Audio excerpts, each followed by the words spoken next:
So we have a new selection of games coming into Game Pass, and it includes one that Microsoft accidentally listed last month. Hey everyone, welcome back to the channel. So we'll just go through the announcements here, starting at the top. And available today, we have Return to Graceland for cloud, console, and PC. And this is a first-person narrative adventure that's set in the 60s retro sci-fi world. And the PC version's the only one that has a Metacritic score, sitting at a 79 with 11 critic reviews. And next we have a game that was accidentally listed for the first part of this month in the title last time, and that's Tales of Arise for cloud, console, and PC. And this is an RPG by Bandai Namco, and the Xbox Series X version has an 87 on Metacritic.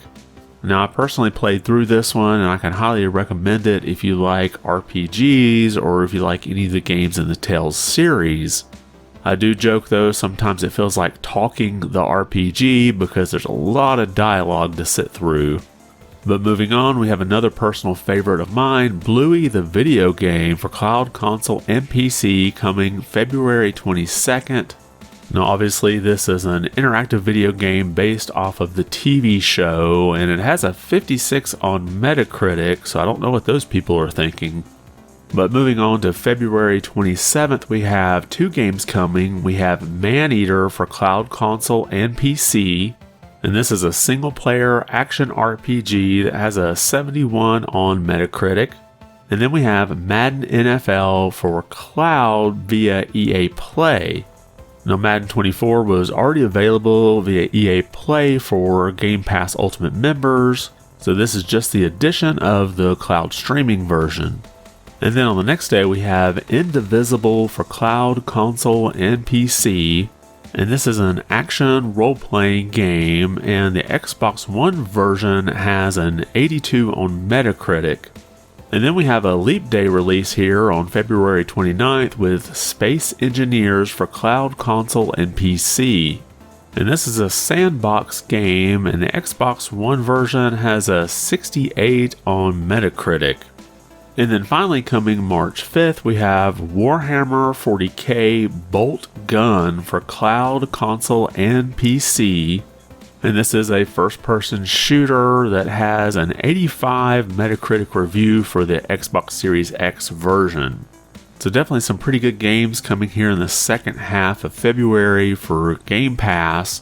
And again, I can attest to Tales of Arise. It's a pretty good Tales game and a pretty good RPG. So much so that the game got its own expansion, Tales of Arise Beyond the Dawn, which gives you an additional 20 hours of content. And then a side note about DLC, we also have the Dune expansion that's available on Microsoft Flight Simulator. So if you want to go exploring the world of Dune, that's available right now for Microsoft Flight Simulator. And of course, every time we talk about the games coming into Game Pass, we have some that are leaving, and these are heading out on Leap Day, February 29th. We have just two, and that's Madden NFL 22 and Soul Hackers 2. Now obviously Madden 22 leaving makes sense since we have Madden 24, but Soul Hackers 2 is a game that has a sort of average Metacritic score at 74, so if you haven't had a chance to check out this RPG developed by Atlas, you'll have to check it out before it's gone in basically 9 days. So what are your thoughts about the games coming into Game Pass for the second half of February? Are there any that you've played that you would recommend others to try? And if you've played through Soul Hackers 2, let us know what your thoughts are. Is it something people really should check out before it's gone? Drop a comment below and let me know your thoughts. And if you liked the video, be sure to give it a thumbs up. And if you haven't subscribed yet, consider doing so. It really does help the channel out quite a bit. I want to thank you for watching and be good.